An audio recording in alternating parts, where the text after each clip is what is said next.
Hi students, Mrs. Sims here. I'm sorry I can't be with you today, but I wanted to get you started on your activity for today.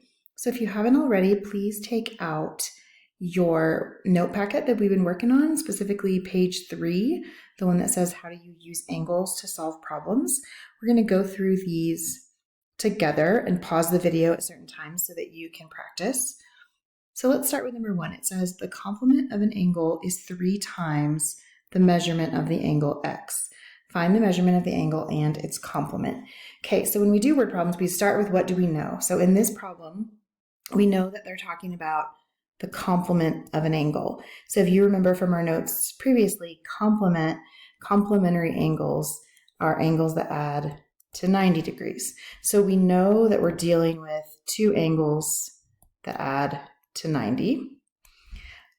And it says the complement of an angle is 3 times the measurement of the angle x. So there's one angle that's x, and then the other angle is 3 times that. So we would call that 3x.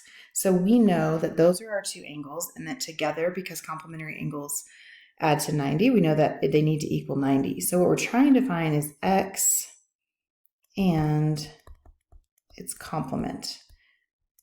So I want you to pause the video here and go ahead and in this workspace, see if you can find out what x is and then what 3x is.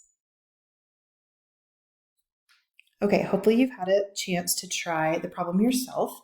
So what you would do here is you know that these 2 angles together, x plus 3x, combine to equal 90 degrees.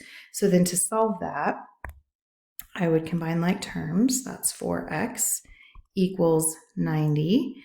And then to get x by itself, we're going to divide by 4. So x equals 22.5. So we know that one of the angles is 22.5 degrees. The question asks for both of them though, x and its complement. So its complement is this 3x angle. So we would just take that formula, 3x, and plug in what we know is x, which is 22.5. So 3 times 22.5 is going to give us 67.5. So the other angle is 67.5. And together those add to 90, which means that we did it right because complementary angles add to 90.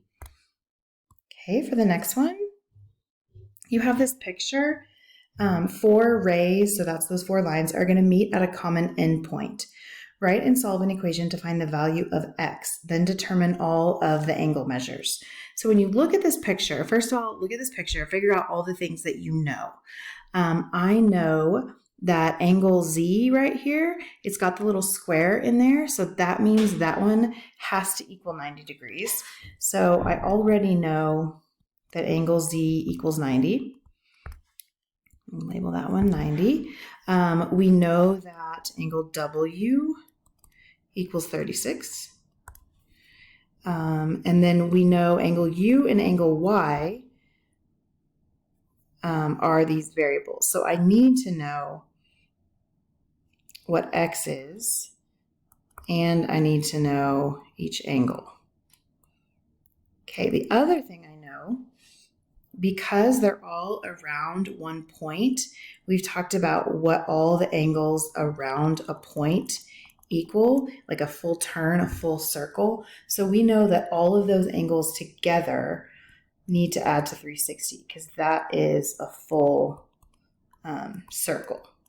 So pause the video and see if you can solve for all of the angles. We want to know what angle U, angle W, angle Y, and angle Z. We already know some of them, but that is what we're trying to find. So go ahead and pause the video and find those. Okay, now that you've had a chance to work on that, here's what you should have. So we're looking at all these angles around this shape. So we already know that there's a 36 and there's a 90 in there. So 36 and 90 plus the 7x plus the 2x, and all of those angles together need to add to 360. So we're going to combine like terms. 36 and 90 make 126. And then we're going to combine these like terms. 7x and 2x make 9x. And all of that needs to equal 360. Once we have that, we can solve. Our first step would be to get rid of the 126. So we're going to subtract 126 from both sides. So we're left with 9x equals 234. And then to get x by itself, we're going to divide by 9. So x equals 234 divided by 9, which is 26. Now, 26 is just the value of x. That is not any of these angles. So when you go for your solution is asking you what each of these angles equals. So we already know that, sorry, a little glitch there. I was saying we already know that angle Z is 90 degrees. So we can write that one. What's happening? 90. We already know that W is 36 because it's labeled as 36. So we already know those two. The ones that we don't know are the 2x and the 7x. So if we look at what we have, angle U is 2x. Well, we just said x is 26. So 2 times 26 gives us 52. So U has to be 52 degrees. And then Y is 7 times x. Well, x is 26. So 7 times 26 gives us 182. So there's the actual 4 angles around that point. If we added all those up, they would add to 360, which means the full circle, which means we did it right. Okay, let's look at the back. Number 3, I'm actually going to have you do this one on your own. You are writing and solving the equation to find the measure of angle B. So please pause the video right now and you solve for the measure of angle B. Okay, hopefully you had a chance to do that one on your own. So what I know from this problem, I know that angle A is 90 degrees because it has that little square marked right there. So that means it's 90. I know that C is 140 because it shows me that C is 140. And I know that all 3 of those together, so A plus B plus C, are supposed to equal 360 because it's a full circle. So if I use that, I can put that into an equation. The 90 plus whatever the measure of angle B is, plus the 140 needs to equal 360. So to solve that, I would combine these like terms. 90 and 140 make 230. So 230 plus angle B needs to equal 360. If I get rid of the 230, then I'm left with B equals 130. So the measure of angle B is 130 degrees. And if I add all those up, 130 plus 90 plus 140, that is going to give me 360. So I know that I've done it right because it all adds to the full circle.